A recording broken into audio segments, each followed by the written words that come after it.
Welcome to Empire Rugby League, the Western Front edition, the podcast where we talk about everything local WA Rugby League. I'm the host Sweeney, and with me, as usual, the boys. Here, Trix, how are you, mate? Good, mate. Good. How are you? Yeah, good. Recovered from the weekend? Yeah, only just. Morgs, yourself, mate? Already in withdrawals, local footies, local club footies sort of done and dusted, and now it's on to just having to watch the NRL, and that we know that's a substandard version of the local rugby league, so it's got to kill the time somehow. Well, the action is there, the drama is not, and the big game. It is kind of a bittersweet time for us here, as we've come to the end of our local season. However, the most exciting part of the local season happened over the weekend with our senior grand final.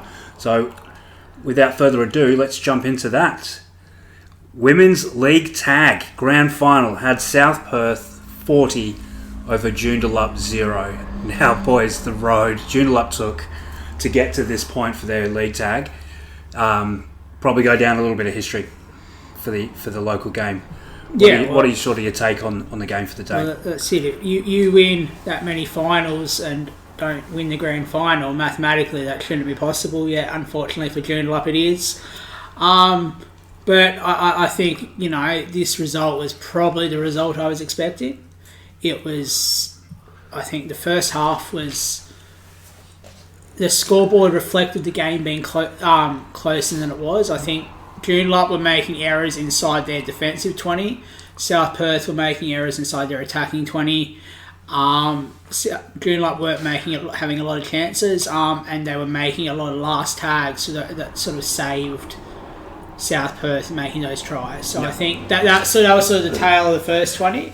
But how do you guys see any of it before we get into the second half? Or? I didn't unfortunately see it. I was on the train up for the next couple of games, so I just imagine that Joondalup legs would be very, very heavy after the couple of weeks they had. And even though it's a grand final, are you able to overcome the physical battle within you to get to that next level?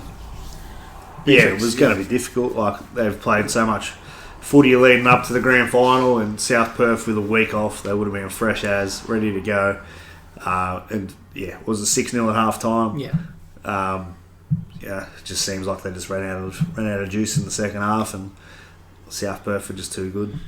Took full advantage. I think that was it. Like, watching the game at the ground, I think that was it. Like I said, in the first half, South Perth were making a few errors, trying to maybe push that last pass or find that small gap that wasn't quite there, and Joondalup made a few tags that were last line of defence, and in the second half, South Perth were sticking the passes, finding the gaps, and Joondalup weren't making the tags. That's the difference. That was, it was a 34-point half, but I think time maybe it looked like it could have been more. South Perth just put on the afterburners, and Joondalup just didn't have it to go with them. Spoke about it. Brooke Carroll, mate, that pace at fullback, that was the absolute difference. That was something else. That was probably one of the best halves of an individual display from League Tag I've seen watching the game quite closely, especially in the last few years. It was next level. I think you did sort of say, as we were chatting pre-game, that you could, with the team that South Perth did put on, that you could see a bigger scoreline, and that's certainly what happened on the day.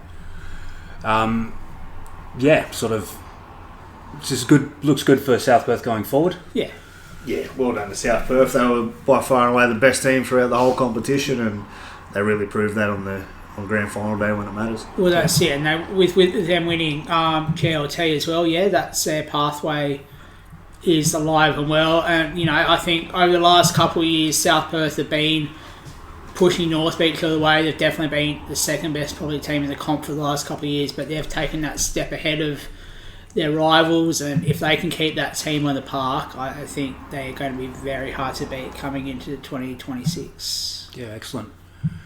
Moving on then to third grade, our grand final had Willagee 8 over South Perth 6. Morgs, you were on ground. If you had to ask me to describe the third grade score line, it wouldn't have been this one. It was probably a long way off a good game of third grade rugby league. It was wet on and off, and quite wet at times. A lot of drop ball, a lot of poor passes, and I think both teams would look at it and reflect it wasn't their best game of footy all year, but it was a close game. It was a game that had it all, went down to the wire. Willagee, sort of found their noses in front, but that was, I think, through luck as much as anything else at times. Like I said, I didn't get a chance to play either of these teams during the year, but having watched them quite closely, like from the benches, those games, South Perth would definitely throughout the year look like the best team. Obviously, Willagee finished the finals in fourth, only snuck in on for and against. So we spoke about upsets across the junior grand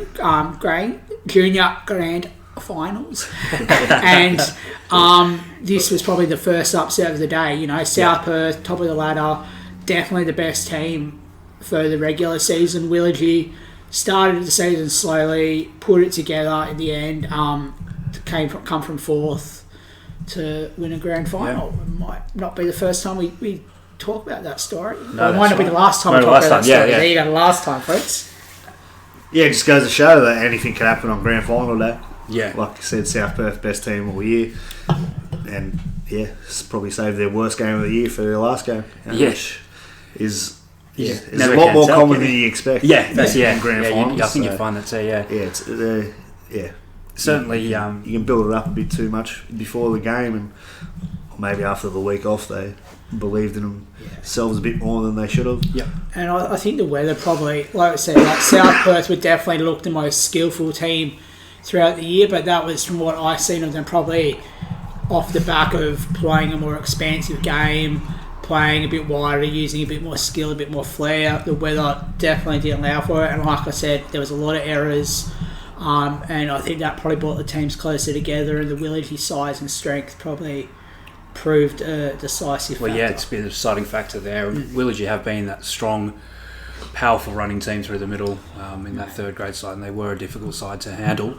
When I got the chance to play them earlier in the year. Some of the wingers I've seen them roll out at different points would be props in other teams. That's it's just the nature of who they've got, and they go hard. Yeah, that's it. Look, the vibe of the boys afterwards was incredible. They were absolutely stoked.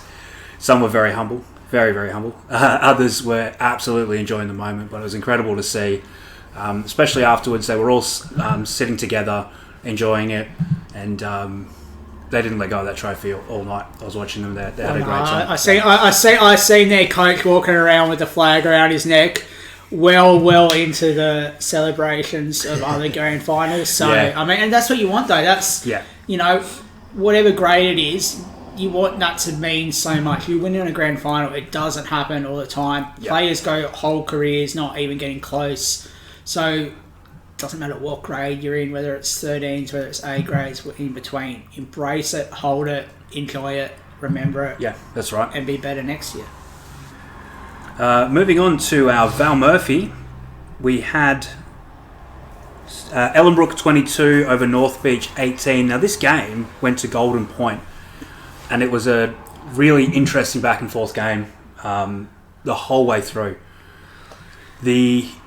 Morg Spot, you're going to have to remind me on this one as well, because I got so excited and I'm jumping around too much to remember the exact play that happened. It was, what was it, a field goal attempt that hit a post. Yeah, it went awry. And somehow ended up on a wing with an Ellenbrook field goal attempt. Was it not a bad pass from Hooker?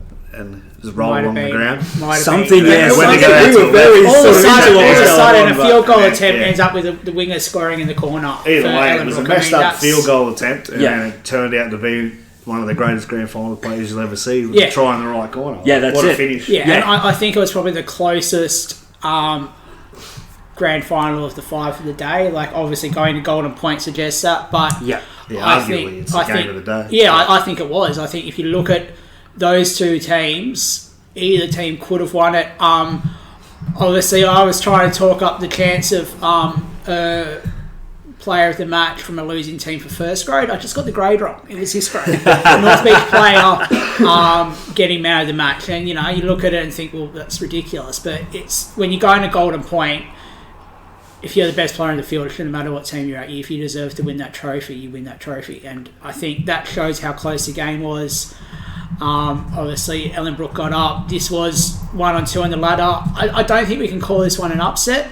Ellenbrook were minor premiers after North Beach copped a shock loss in the last round to, one of the better teams in the comp in the Titans. But obviously, North Beach got the win in the first week of finals, went straight to the grand final. So, is it an upset? Is it not? I go off the ladder at the end of the year. I say this one's not, but I think this was always a toss of the coin. Yeah.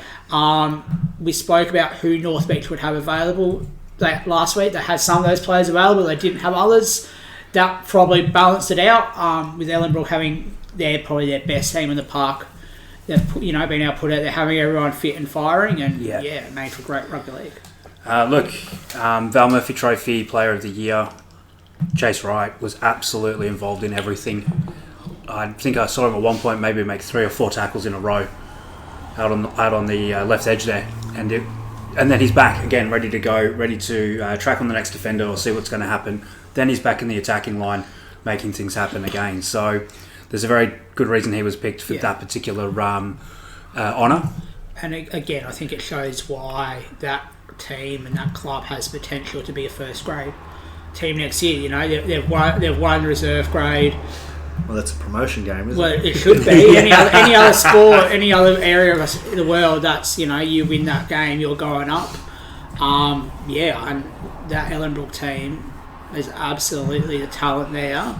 Plus, building some more and maybe bringing some of their old players back that have shown that they could make it in first grade when they've been there in the past. They should be there, I think. Absolutely. Yeah, I agree. I think they've got the talent, they've got the will, they've got the desire to be at that top grade. I think they'll... And they've got the club as well. They've got, talk about local vocal fans, community spirit, club spirit, good junior development. They've got all that stuff. So it's not just a one team or anything like that. It's a club that's got on the rise. Yeah, they've got a ton of juniors coming through. Oh, mate, it's a good culture. Massive area. Yeah. I don't think they'll suffer from the same fate as they did the last time. No, and I think they'll learn the same lessons as Willagee learnt when Willagee went back up last time. It didn't maybe quite go so well, but you learn from your mistakes, you learn from your hard years, and you bounce back better. And look, Ellenbrook have. Yeah, I mean, they've been dominant the last few years. 100%. And so much so they've put the two teams in. So yeah, it was incredible, and the fan base was absolutely incredible. Supporters there were loving it. Everybody getting right involved. It was something to behold. Yeah. So moving on, we'll chat about our women's premiership, which saw Fremantle 16 over Ellenbrook. I think there was one. I think outside of the Fremantle faithful, I think there was one person in WA that saw this result coming, and it wasn't me, and it wasn't Sweeney. Boys, I told you they've been building all year, and then I seen the team list that they named for their grand final, and it was far and away the best side they'd named all year. Yeah. And how good's Warner? Yeah. How good? Too good. She's just incredible. Yeah, she's so good. She gave that right side defence for Ellenbrook had absolutely no answers. It was just, it was either a missed tackle or a quick play of the ball. And that left edge just was all over that right edge of Ellenbrook. Yeah, her defence as well. She's just up in the face. She doesn't give anybody a second to think about what they're doing. And it's aggressive, dominant tackling as well. It's there's intent, and the fitness is there. That's repeated efforts that are that sustain what's going on with the team. No, the way they defended to keep a team like Ellenbrook to nil, like their line speed and their whacking defence was it was something that Ellenbrook haven't had to deal with all year. Yep. And completely put them off. They were awesome. I thought the hooker from Fremantle, she was my player of the game. Yep. Zoe Podmore. I thought she had a great game. I thought her bringing the forwards onto the ball really got Fremantle on the front foot through the middle, and that was what allowed them to shift to that left edge and really cause some problems through there. Yep. So I thought that was great. I thought the middle forwards from Fremantle really held the Ellenbrook, because they're a big pack. Ellenbrook, they got a really big side, and they've just been knocking down the front door of every team through the competition. And Fremantle they had a great line speed. They were up in their face, not allowing them to get any momentum, and Yeah, I think you're right about the momentum there, because things just weren't clicking in attack for Ellenbrook, and errors kept piling up, and as a result, they just kept getting on the back foot, which allowed the Fremantle forwards to just roll over the top of them and start getting it out to where they needed to. Yeah, because Ellenbrook had plenty of chances, especially in that second half. There was a few questionable last play options. Some of them kicks were a bit. I was thinking, what's going on here? Yeah. It really gave Ellenbrook opportunities, but full credit to the Fremantle defence. They really played as a team. They played for each other, and they were just working from the inside. There's always numbers in the tackle. Yeah, I think, like, from my perspective, it was 18-0 to me.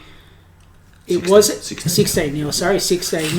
Okay, I'm just adding conversions there. But I think, in honesty, that probably wasn't a reflection of the game. I don't think. I feel like Ellenbrook didn't necessarily look like really scoring, really threatening very often. And I think that that surprised me. It wasn't the Ellenbrook we've seen throughout the year. Ellenbrook have dominated. They've been so strong in women's rugby league in WA for so long. Like we said last week, they have played in every women's grand final since women's tackles come back in, and they've won most of those grand finals. Like they've just been up and above everyone else. Freo, that was something else. Like that was a grand final performance. That was coming in hot and keeping the hot streak going.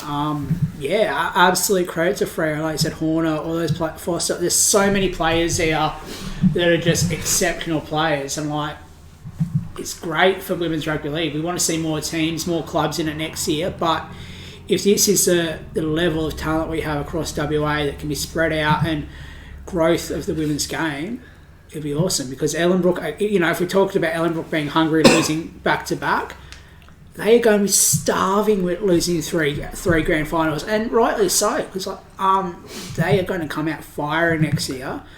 But yeah, I mean, wow, I think that's all I can say, because that was not the result I was expecting. It wasn't the game I was expecting. I don't think anything about that game is what I was expecting. I was expecting to be a much closer game.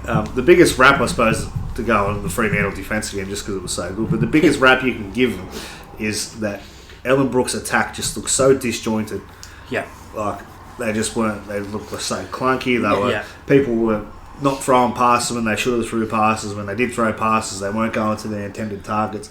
And that was all just on the back of Fremantle's defence and that line speed. Yeah, I agree. You can absolutely see it. It was an ambush. Yeah, that's it. And look, that's perfect word for it. I guess that's the that would have been the key to beat Ellenbrook all year. Maybe was just to absolutely take them off their game by giving it to them in defence.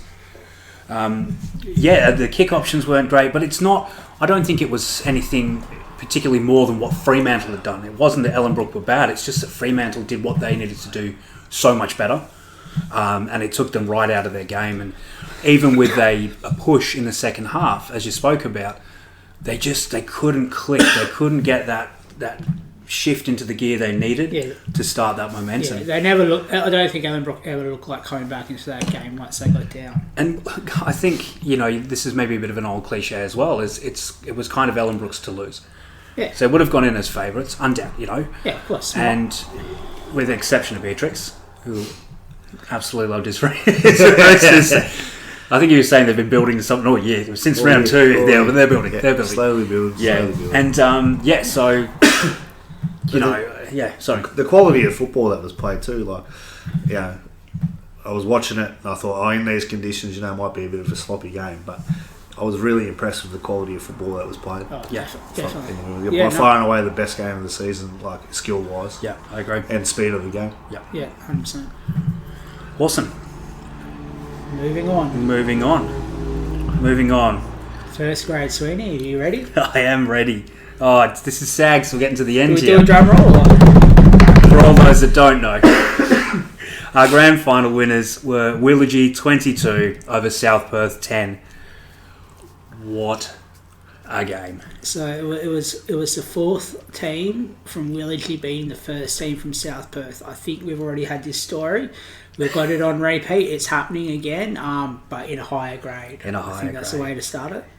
So for those that that may not know, this is Willagie's first grand final appearance since 1984. 84. It is their first grand final win since their inception, which was under 1940s, 46 or something like that. Kind of in 46, but it was in the 60s. I think, in the 60s, okay, sorry, my apologies there. They kind of played before rugby league was played here. Sorry, Sweeney. No, it's okay. Throwing you off there, Sweeney? Well, it's not even just that, Morgs. I'm trying to, and I cannot put into words. I mean, we'll talk about how the game went, but after the game, it's really difficult to put into words the type of emotion I saw from everybody there. The devastation from South Perth, who had worked so hard to come back from what they did last year to get to where they were. Willagie working as hard as they have for so long. 1967. 62. Not 40. 62. 62. Bad eyes, bad ears, bad at everything. So, and then the not just the boys that have played, but the committee that were on the field, the supporters that were on the field, the previous players from the game, the grand final game before, it was incredible. It was very moving. I had goosebumps a number of times throughout the whole day, but that was incredible. Yeah, like you said, Sweeney, we were asked how to go into the field by the Willagie president, someone we both know through different means, and it was, I've never played in a grand final. I've never been that close to any winning or anything like that, but that was, I think I'm going to have to go a long way to find a sense of feeling and sentiment and emotion from a game of rugby league anywhere like that. It's history making for a club. It's history making for the game in WA Rugby League. If you had sat here 12 months ago and say Willagie beat South Perth in the first grade grand final, you probably laughed off the podcast. Yeah. Well, you definitely laughed off the podcast, put it that way. Well,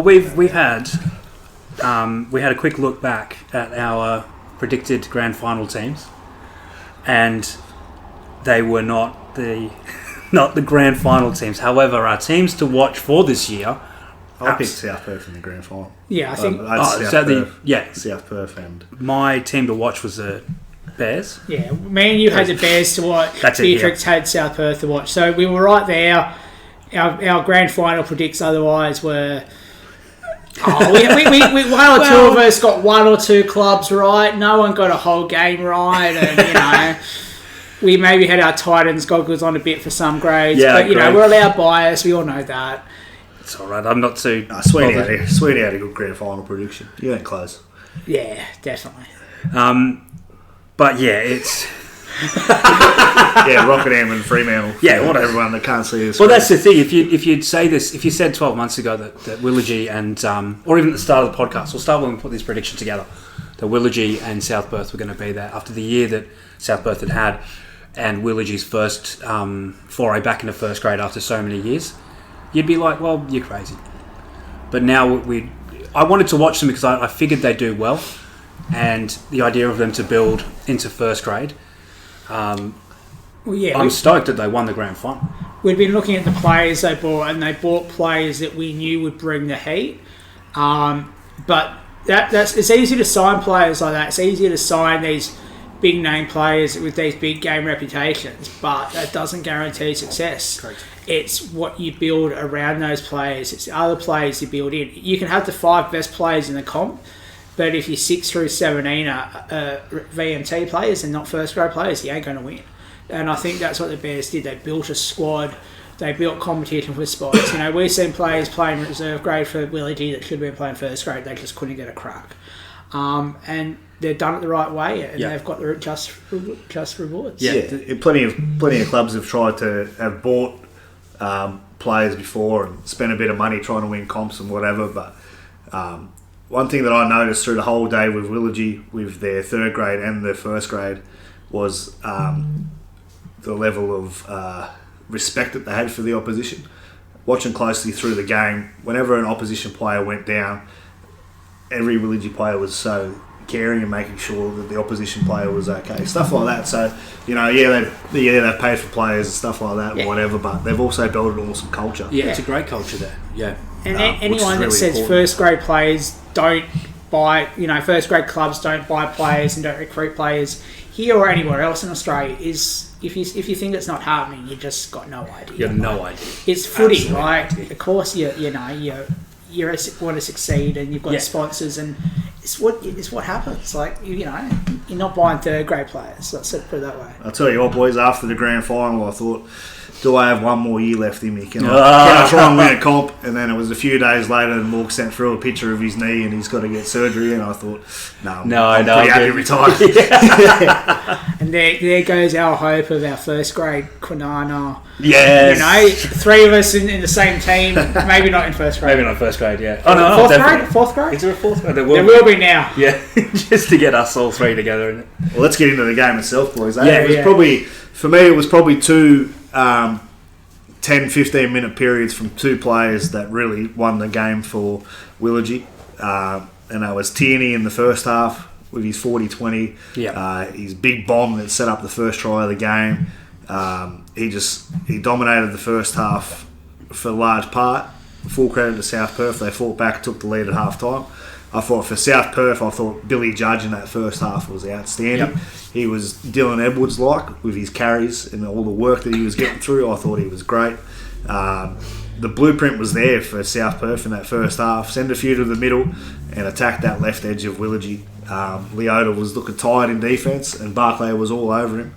And then they come out in the second half and they couldn't hold the footy. And then up stepped Kyle Gudgeon. Yeah.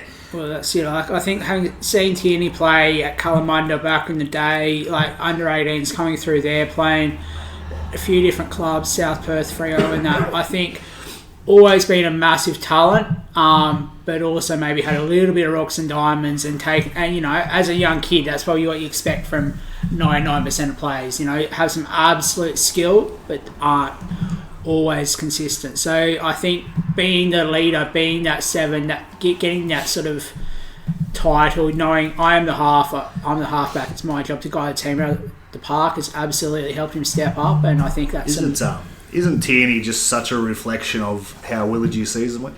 Yeah. You said before, more was rocks and diamonds, and that's what Willagee were for in most parts of the season.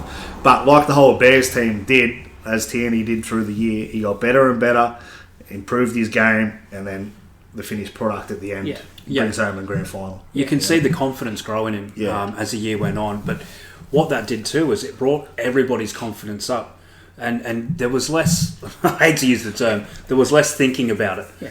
It became such a natural flow for them. They knew their roles, they knew their jobs, and then when you had those individual moments of brilliance, the whole team stepped up as well. Well, that's it. I mean, we was talking about like Gudgeon and stuff like that, and we know what he does, and we know what he's done in rugby league here and done elsewhere in Australia. But having those players step up and take those leadership roles, I think allowed him to it didn't have to be a one-man team, it didn't have to be a one-player game. Being able to insert yourself at those points and just have those small bursts where you can just change a game in 5 minutes with one play, with one tackle, that's the role he was able to fit, especially in the grand final, and I think the scoreboard reflects it in the tries and in the overall result. No, I agree. I don't see this loss being a bad thing for South Perth for next year. I don't think they'll take that as it's an absolute win going from the wooden spoon in premiership last year, and having some less than favourable results in other grades to see what's happened this year. That can be a win in and of itself. So we're going to see just as strong a team next year. For South Perth. I think with South Perth, they've obviously lost a few senior leaders throughout the year, and there's a couple others that age has got to be catching up with them at some point, and you have to wonder whether they've got it in them to go around next year. But you also look at some of the players they had throughout the year that didn't feature in the grand finals, didn't play a lot of footy, that have still got plenty of footy in them, have got some absolute class, talking Gugard and a few of those boys that were there or thereabouts, but didn't, injury, whatever it was, didn't quite get it onto the park this year. I think like anything, we know how much teams can change in the local footy year to year, but I mean, South Perth have to be one of the favourites going into 26. Well, I think that the big question mark around with them being favourites would be if Semisoni goes around for another year. If he goes around another year, they'll probably be close to favourites. Yep. But if he doesn't play, then I don't know. With losing Prowler and all that. Yeah, well, that's it. And then DeBeek and stuff like that. There's a couple others there, like we said. Harry DeBeek looked a little bit lost in the grand final. Yeah. And then Willagee just done a great job on Sonny, and you stopped. What was the weather like in that second half? Was it the ground? Was it pretty ordinary?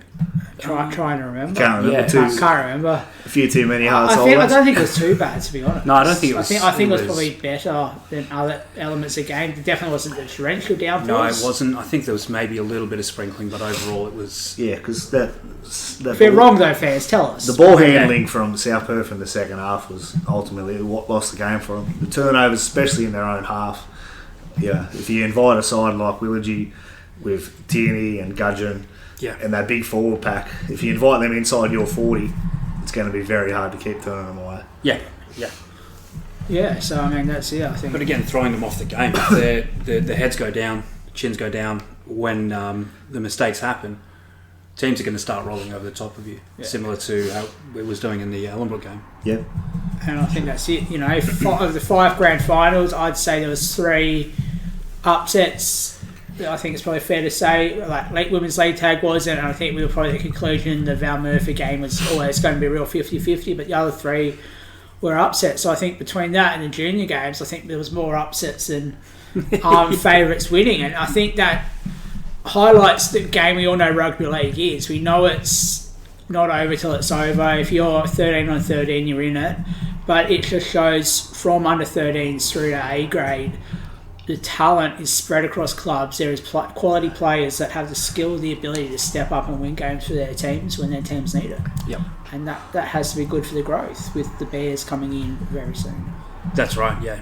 Again, I think I've said it multiple times that a rising tide will lift all ships, so... I've never heard you say that. Oh, really? I've said that plenty of times. First time I've heard. Listeners, Sweeney might be going down with the ship here, folks. Boys, is there anything else to sort of cover on this? So we've sort of spoke about the emotion, the gameplay itself, what it looks like. Yeah. I mean, I just think I haven't work commitments have kept me away from a lot of like local grand finals, but 6 clubs represented on the day. I think it was great atmosphere, great vibes. I didn't see nothing negative, nothing that. It was just people watching footy.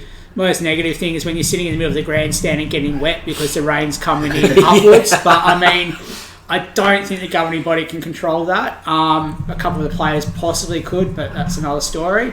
But yeah, I think it was just a great day of rugby league, and it's what we want. We want to see clubs coming together. It's about community. It's about rugby league. Who cares what jersey you got on? Who cares what colours you got on? Just love rugby league. I think the positive that everyone can take out of it is with Willagee winning the grand final, especially teams like Kalamunda and Ellenbrook and Alkimos, these teams that are looking to come into first grade in the future. If you build the right culture, these sort of things can happen. Yeah. And that can happen quickly. It's not. It doesn't have to be a 5-year plan. If you build right, we could be talking about another club doing the same thing next year. There's no reason why not. That's right. Yeah, exactly. Fleece the Titans. Fleece the Titans. So, as a bit of an exercise for us, we went through and decided on our team of the year. Yeah, after seeing the Ken Allen Awards and seeing that they only named, 8 players or 10 players? Nine players in the team of the year. And we thought it was only right to name a full 13 squad. And it used to be 13 as well. You chucked up that before there was stuff, and we've seen a few things where it used to be 13. I think it was 13 up until the COVID year. Which is really interesting because that's when the NRL went to 13 from their Dally M team of 9. They switched over, yeah. So I don't know whether there's only 22 fingers somewhere that we can count that. I don't know, but it is very interesting coincidence. But yeah, your team of the year, if you put 9 gun players out, they're probably losing against a half decent team of 13 players most times. So with that dribble said, Sweeney. My list Western probably Front. Men's team of the year. Sweeney's Western Front men's team of the year. No, it's not Sweeney's. Sweeney's version was outlandish. This is a great team. Alright, read out your team first. I'll read out, yeah. Do we have the full team that we've all... Yeah. Yes. Cool. So my number 1 was Gudgeon. My number 2 was Lawton. Number 3, Leota. 4 was Gray. 5 was White. 6 was Langy. 7 was Tierney. 8 was Siddons. 9 was Bannister. 10 was Dodansky. Number 11 was Shizuni. 12 was Tapaiegi. And 13 was Sheehan. Now, in all honesty, boys, at one point I was just going to put the grand final winning Bears team as my 1 to 13. Because that's how that sounds very sweet. That's very Sweeney list to put together. Just trying to score points with Vili, obviously. You're angling for a contract next year? The team they could afford me. The team that Morgs, myself, and a couple of the other Empire crew put together, while Sweeney was just doing his own thing. We had Gudgeon at fullback, Tumoana on the wing, Gillette centre, Beattie centre. I've done myself a mischief here. Korana Valu. Did I forget? Korana Valu. Yep. Again. Yep. Langy at 6, Tierney 7, Siddons 8. Evans was the 9. I thought he had a great year at hooker for South Perth Lions. Hanson in 10. I thought he was by far and away the best prompt for the year. I thought he had a great season. Sparrow 11. Leota. Probably could have easily slotted him in at centre as well. He had a great year. I think we moved him around because we found maybe a couple more centres than second rowers is probably a fair point. Yeah, and then we had Thompson at lock. I thought, especially his back end of the year, and then his performance in the grand final was outstanding. Underrated player. Yeah. So you were close, man. Yeah, pretty close. There was a couple of the same, so we'll go with it. I just had the darts and close my eyes. Cool. So just to close off on that, incredible experience. We are coming up with a women's team as well, listeners. We're just still finalising a few positions. I think that was an even harder prospect. It was very difficult. Yeah. We got most of it, but we will definitely drop it on our socials if we don't drop it like it's hot on the next pod. And if anyone else has got... don't worry, I'll put an even more outlandish team list together. For anyone listening, of course, please feel free to put your own team lists up. Let us know if you think it was good, bad. Let me know if you thought mine was outlandish, because I'll take it. Okay, boys. Maybe we'll put the team lists up on Facebook and everyone can pick them apart. Question without notice. Who was your player of the year, boys?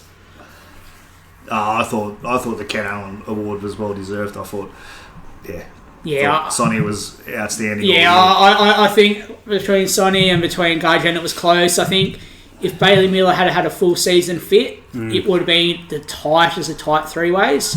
But yeah, I can't knock it. And I think the fact that Sonny got the Ken Allen and Gudgeon got the players played, I think it's probably a fair split because I mean, how do you split it? You're picking something else. No, I think you're right, and I think it could have gone either way. Yeah, exactly. So, you wouldn't know. I don't think you could argue against either, but it's just, And if anyone could tell us how the player's player was voted on, that'll be appreciated too.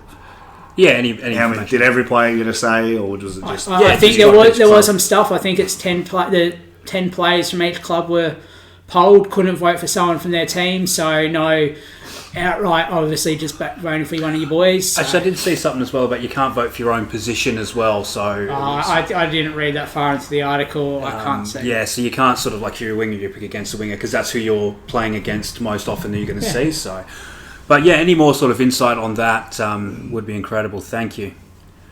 Moving on, lads, we have a quick chat about the 17s boys cast tour that's coming up. Yeah. Did anyone know this was happening? That's the first question. That's it. I think we've seen it mentioned offhand by a couple of people. Basically, what it is, a couple of weeks, it's WA, NT, Victoria, and Victoria A, B, Invitational, Reserves, whatever they are, the second Victorians, so probably Tasmania and South Australia combined with New Zealand. Basically, under 17 schoolboys and playing. Still in Queensland. Well, it is, but it's actually in Victoria. It's at Seabrook. No, I'm saying they're all still in Queensland. Oh, They'll all be claimed as Queensland. Of course, if they're good players. Mate, the Bears are going to be in Queensland before the Bears. But so it's happening in a couple of weeks. It's basically under 17 schoolboys, 4 teams. We'd love to tell you more stuff, but we're only just become aware of it now. It happened last year, so it's obviously an ongoing event at the end of the year. Just great to see the under-17s sort of get that exposure and get that opportunity to play elsewhere. Yeah, another chance is always good. Yeah, and that's it, especially for those boys building towards under-18s and like the proper cast. And when I say proper, the cast tournament where the men there, the women there, all that sort of stuff. Any opportunity to represent your state and grow your game and put yourself in the shop window has to be good. Yeah. When and if we hear more, I'm sure we'll share it either by a podcast or via socials. Yep. And who knows, boys? This could be one of the last cast tours that WA goes on with the Bears coming in. True. Well, I did hear a rumour that Queensland was going to be relegated to cast and it was going to be New South Wales and WA. I can't confirm those rumours, but we will. You know, Uncle Volandis has been sharing the secret, so we will see. You and Sweeney been drinking the same Kool-Aid. Yeah, it's good. It's very tasty. He's getting the inside scoop up at the clubhouse on grand final day. Hey, I'm in the know. So anyone listening again, please, if you know any more about this, if any of your kids, brothers, anyone involved, let us know. Drop it down, and if anybody wants to have a chat about it and talk about their experiences, please let us know. 100%. Speaking of the Bears, here we go. Sweet. So before we kick this chat off, I just want to understand a little bit more about what we're talking about. So we're going to be going on about the Perth Bears pathway teams. So can you give me a little bit of a rundown on this how this works? So we've got Harold Matthews. Yeah. So there's obviously each state runs their own pathways comp. So you've got Harold Matthews and which is under 17s in New South Wales, and SG Ball, which is under 19s, and then Jersey Fleet, which is under 21. So they're basically the city-based teams. So all your NRL clubs at the moment, North Sydney have got teams in the lower two, in the under 17s and the under 19s. Yep. In New South Wales as well, there's under 16s, which is Andrew Johns Cup, which basically is all your regional areas. So your Northern Rivers, your Monaro, your Wollongong, your West, your North area, all your different regional areas, pretty much all of which have ties to NRL clubs. Okay. So that's your under 16s, Andrew Johns Cup. Under 18s is your Laurie Daly Cup. Yep. And then Okay. That as a 5 comp age break, it's probably the easiest I can explain it. Yep. So how does that look for us building a junior pathway when we're here in Perth? Well, I mean the first question's got to be: are we aligning ourselves with the New South Wales competitions or the Queensland competitions? Well, or are we gonna go a fork in the road and have a foot in each? I think. Well, I mean, to start with, you've got the North Sydney connection, so that's obviously a starting point from my mind. If you ask me, my long-term perfect scenario is we have North Sydney Bears doing their thing with their junior teams, which is Ku-ring-gai, Hornsby, Asquith, all those sorts of non-coastal areas of Sydney. You've got a Perth Bears teams playing in the underage comp. And then you also align yourself with one of the regional areas. So you have Northern Rivers Bears or whatever it is, and you have them in the under 16s, under 18s cup. So you've got 3 different areas drawing for New South Wales, and then you also have aligned yourself with one of the Q Cup teams, which then feeds into the under 16s, which is the Mal Meninga Cup, and under 18s. With the Q Cup teams, Cyril Connor. Yep. Do you think they should be reaching out to Burleigh? I did hear, I've sort of read somewhere that the Burleigh connection is there. It may have already been spoken about. Could be in the rumour mill. We got a mail. Yeah. Well, I mean, Burleigh Bears is an obvious, easy branding. I mean, a bear is a bear is a bear. But I mean, I think ultimately, I don't think that matters outside of a branding. Like if it's the opportunity is to be with Sunshine Coast or North Devils or whoever. From my perspective, that doesn't really matter. Yeah, you say less about branding and like branding. Like if you can get it and save a bit of money on your designs and have it all sort of tied in, might look tidier. But I don't think that shouldn't be a deciding factor. Yeah, what deciding factor should be what already exists connected to that Q Cup team. Yep. And success. Yeah. You want to be able to build successful pathways with successful teams. So you mentioned about the with the New South Wales having the North Sydney Bears do their thing. Where does the Perth Bears sit into that sort of feeder area? So that's where I'm wondering. Like, Is it best for kids from Perth to be travelling over for 2-3 months a year to play under 17s footy? I don't know. That's honestly like I'm looking at it as a youth worker from schooling and impacting on education and stuff like that. Might be best for their footy in some ways. Is it best for them as kids? Maybe not. Whereas an under 19s, you're done with school for the most part.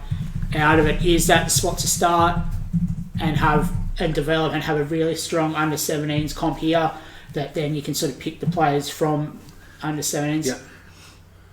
There's pros and cons. I think the kids miss out, like doing it that way. I think the kids miss out on too much higher class footy. Yeah, no, that's a fair point. I think that we'd sort of have to look at reviving sort of what the Pirates used to do in the SG Ball Cup, something like that. Even if they can do that for Harold Matthews. Yeah, and so like that's it, isn't it? And I guess that's the thing we've seen with the Pirates. Obviously, maybe that had a negative impact because the boys weren't unfortunately competitive, but I guess with that pathway coming now through, with an NRL team, and that's it, and that's probably where you see, like, if you look at North Sydney Juniors in the last few years, the last player I could pick through that's come through North Sydney Bears, Harold Matt's SG Ball as a player I recognise, is now an edge back row for the Bulldogs, Fringe Origin player in Jacob Preston, and that was 2019. So although North Sydney have had that connection with the enemy in the affiliates aided states, that hasn't been a Jersey flag team. I think the last time North Sydney had a Jersey flag team, so under 20s, now under 21s, was when they were last in the competition in 1999. So there's always been that disconnect between North Sydney Juniors and North Sydney fielding a team in New South Wales. Okay. That needs to go. We can't have that disconnect. That under 21s pathway is so important. Yeah. So rebuilding that. Obviously, Melbourne no longer have an affiliation with North Sydney. So I think it's the opportunity in 2026 to blood young players and say, okay, we're maybe not going to have a year to win a comp for North Sydney in 2026, but you perform, an NRL contract is within your grasp for the Bears. Yep. Well, then so are we going to have is it all going to be a Perth Bears, SG Ball, Harold Matthews, flag, New South Wales Cup? And then are you gonna bring players over from New South Wales to top that up instead of basing it over in Sydney and sending players from here over? So I think, especially in the under 17s, under 19s, you have a North Sydney version, you have a Perth version, and then if you can establish yourself with a Queensland version. So you have three, and given Queensland teams have for so long had 2 or 3 teams that they have filtered out players to, I don't see why we couldn't do the same here. Obviously, your Queensland Cup players, like team players that aren't playing Queensland Cup, filter down to like the Brisbane A grade. Yeah. In Sydney, they filter down to Ron Massey Cup. You have your fringe New South Wales Cup players that are playing for the Perth Bears in New South Wales Cup, filter back down to the local game. If they're too old to play Jersey flag. So effectively, you've got 3 arms. You end up with 3 state teams. With your Laurie Daly, Andrew Johns feeding into any of those systems, because that's sort of a separate little tentacle off the side. You have 3 state cup teams. You divide your players around. Therefore, getting more players exposed at that state cup level, that you can then have. You're not got first dips technically, but you've got that sort of connection with them, and you can bring them in. My only question there is do we have the talent in Western Australia to field our own team? So we're not saying that every player has to be a WA player, but like if you're a fringe Ron Massey Cup player that reckons you've got the go to come over and play New South Wales Cup here. No, I was more meaning for like Harold Matthews. But again, like an under 19, a kid come over here and like move over here if that's what the option is. Like, I don't think the expectation has to be that it's all WA players, because that's unrealistic. But, if we can do it, amazing. Awesome, as long as we're competitive. But if there's an under 19s player here that wants to come over and live in Perth and play SG Ball and go to UWA, or wants to go to South Metro TAFE or whatever and do that, I don't see a problem with that. Yeah, I suppose then, who's going to be willing to leave New South Wales to come to Perth when there's not a great deal on offer yet? Yes. But that's the point. And I mean, and this is definitely, I think my vision is very much the 10-15 year vision. Yeah. Like, it is a long term of what it should look like. Yeah. How we get there and what paths you put in place at what point is definitely the question. But, I mean, I like in terms of 2027, if you're coming over here and that's your opportunity to get into those graded systems and those underage footy, you know, I don't know. I don't see why you wouldn't be open if that's your pathway. Like, do we try and get something started for SG Ball, Harold Matt's 2026? Well, I mean, I've definitely heard some rumours around the women's game and Tasha Gale Cup, which is under 18s in the women. So Lisa Fiola's the under 16s, Tasha Gale's the under 18s. I think it is, or is it 17s, 19s? Anyway, I've heard some fairly strong rumours that was at least being looked at for the women's game. So similar concept. So I think at least one underage comp team based here next year is what we should be hoping for. Yeah. So that's the first cab off the rank. If we can, assuming the Perth Bears license is allowed to operate in 26. I think they should definitely do that. I think the NRL has missed the trick. Why not go on the women's route first? Because Western Force is more of a threat to rugby league in Western Australia for the women than it is for the men. 100%. Yeah, definitely. You see it every weekend with the ladies that some are giving up time training to or trying to juggle both, which increases injuries and it dilutes the pool for all. We've seen players of the year in the last few years. Well, you look at our women's player of the year last year. She's signed a contract with Western Force. So and 2022, Sam Woods, same thing, played for Titans, player of the year. Straight off, was playing Union straight off to Western Force. I think has played for the women's Australian team is, the Wallabettes or something like that. I don't know. Something like. Wallaroos, yeah. I was trying to be funny there because you just come in and drop some facts. But that's the point. We are losing those players now where, with all due respect to the players of the year in the men's, most of them are probably not quite at the point where they're going to be playing for the Kangaroos in a year or two. Yeah. Like, with all due respect, that's the difference in the game. I think everyone realises that. But, yeah. I sort of tend to agree with the idea of the missing a trick with the women's game. So, yeah, essentially that girls or women's pathway should be the first cab off the rank and allow the junior boys to develop a little bit more naturally and take a little bit more time with it. And we already see the WA state team playing against like the different New South Wales teams with different Queensland things in the state championships. We don't see the men doing that. So imagine like Perth Bears NRLW team, and all of a sudden we get the Charrington girls, we get Brill, we get Parker, all those players back, all those just and then start to a team. Yeah, that's it. Like that's it. If you can sign those 4 players and you get your Hodgson, your Thompsons, your Brianna Youngs, your Horners, Foster, mate, that's a decent team. It's still going to take time to build. Like we've seen teams coming to the NRLW this year. Of course it is, but that's some talent right there. That's right, yeah. Here's a question for you, boys. Do we call the Jets on all this pathways for a few years and spend a bit more time developing higher level coaches in Western Australia to be able to bring the local kids up to a level that they need to be to go into a team and be able to go into a competition off our own bat and be somewhat competitive? Yeah. Or do you bring higher level coaches over and give local coaches the opportunity to learn off higher level coaches while coaching higher level? I think it has to be both. I think it has to be both. I think there needs to be higher level coaching so that you see it, so that you see practical application whilst learning the theory. So it's all well and good to give people the theoretical understanding of what they're meant to be doing, but without watching in real time how that looks, you're not going to get it. It's a longer pathway for that coach to develop under their own recognizance, essentially. You can go to hundreds of courses, but if you're not out there doing it, you're never going to learn from your mistakes because you're not making mistakes doing it. Yeah, and that's right. Well, you don't know if they're mistakes, really, do you? Yeah. Even if you're out there doing it, you don't know what mistakes are being made until you see, that's why that didn't work, because now I can see it in real time, and that feedback is immediate, as opposed to, well, how much do you watch and see of coaching when you're in the middle of the NRL season? You'll see them in the box, and you'll have a yarn to them. The media has a yarn to them after a game, but there's no insight. There's no strategic insight. There's no real understanding of why coaches do. What does the head coach do exactly? Yeah. What's the assistants do? Yeah. Why is this information important? So, coaching for the local game it's a labour of love for everybody that does it, and we're speaking to a premiership winning coach right here for a junior side.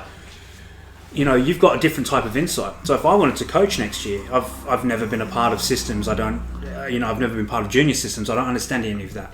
Your insight is far greater than mine, and I could jump on the NRL app and do all the courses I need. Yeah. But I still wouldn't know what the hell I'm doing. I wouldn't know how to apply my learning. I could come to you, or you would be the high level of coach that I could go to say, why does this work? Why would we do this? Yeah. Yeah.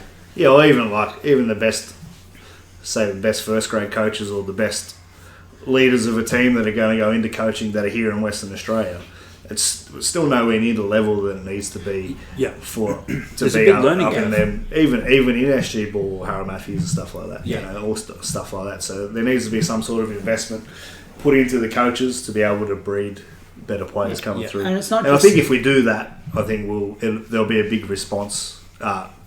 Big response of players getting better, and we may be able to go on our own back into those junior competitions. And you talk about that, like coaches and players, but refs as well. Like when we had Rod on and did a special, talking with Rod Fielding, talking about him reffing games over here that are involved with the Super League, all that sort of stuff. Like that's, again, that pathway, like get those good junior refs coming through, get them coming through, developing the game, getting them exposed as like a touchy for the SG Ball, get them then doing SG Ball, Harold Matt, centre field, then get them doing, build it up so that you've got more refs coming out of WA, you've got more players, you've got more coaches, you've got more officials, anyone. Like if you're, president of a club or you're, it should be about anyone involved in the game. Yeah, it's not just players that's needed, is it? No, of course. There's going to be a lot more officials, referees, all that sort physios, of stuff. Physios. That's right, like there's a massive, good trainers. Well, mate, the trainers are more influential on the NRL than players, especially the 4 times premiers. But that's it. In all seriousness, though, having those pathways that you can see, I'm involved locally in the game. I have interest. Can I turn this into something I can do as a career or a part-time career? How can I grow? How can I develop myself? Yeah. We want WA to be growing and developing so we are the 3rd rugby league state and eventually equal footing with Queensland and New South Wales. Yeah, and that might take a century. It might take a century. It might take 50 years. I'll still be here because, I'm young, fit and healthy. Cough, cough. But that's what it's about. I'll tell you what, it's going to be exciting next year to see, with the Bears only being a year away, how much it drives participation in the local game. Oh, yeah. And that's it. I think we might not have no choice but to have a 10-team first grade because the participation numbers are so far through the roof. And the grades I want to really look at next year is what is like the 15s and whether it's 16s or 17s next year. Because you look at that under 15s next year, 5 years of the Bears being around under 20s, and that's when you're looking at there's very few players playing NRL at 18 now. There's a few coming through at 19. So, that's the cream of the crop in the juniors. So, give a 15-year-old next year 5 years within a Bears system, 6 years within a Bears system, turning 20, 21, hitting their straps, having come through junior pathways. We come 2032, we'll see a flood of WA Rugby League players. Within 10 years, the Bears will have produced more local juniors than the Storm have produced in 30 years. No, Morgs loves this one. He does talk about the fact that Storm just don't produce juniors.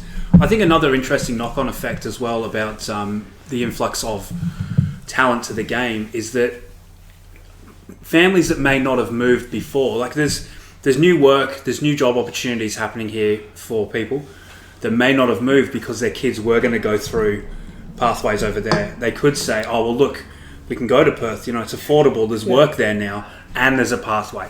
And people don't move the other way looking for opportunities for their kids. There's just no houses to live in. So that's all right. Well, Sweeney's going to be a house builder soon. He'll build you all a house. And I'll look after your kids, and Beatrix will just make your house look pretty. Yeah, he'll coach all the kids too.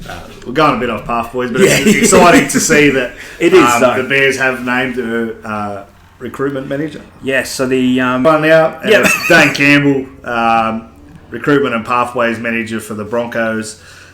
Spent a decade working across similar roles for the Melbourne Storm and the North Queensland Cowboys. So Probably two big clubs there. One, whatever. Yeah, Melbourne Storm. Yeah, that's okay. But yeah, like I think that's it. Like we're going to see these names. Some of them are names we'll know, some of them aren't. But it's about looking at their pedigree, looking about what they've done in the game. Because some of those roles, they're doing a good job if we don't know who they are. Yeah, that's true. You know, so yeah, let's bring it on. I think it also kind of speaks to the character of a person that will come across when the work hasn't been done and take the role. You know, they're not going into a hot seat of there's this amount of stuff's already been done, you just take over and take the reins. You know, this is going to be about building as a club. So if people want to come over and do that here, that's pretty, I think it's pretty incredible. So. Yeah, 100%. How exciting. We're less than 2 months away from here and Perth Bears' first signing will be. I mean, true, Sweeney was trying to claim it was going to be him, but you know. The contract's coming, okay? I thought it was going to be earmarks, but you couldn't pass the medical. Medical height test, intelligence test, one of them. Something about a dicky knee, hey? Yeah, at least one. Boys, okay. We will come back to this. Yeah, it's been good, boys. Yeah. So, thanks, guys. Appreciate it. Very bittersweet. Guys, remember, if you're listening, like, subscribe, check us out on the other platforms. With that... Go the Bulldogs. He's wearing a Panthers jersey for anyone. Bathurst Panthers. Kelso Macca shout out sponsor. Like, subscribe, yeah. Until the next time, boys, remember, train hard, be kind, and love rugby league.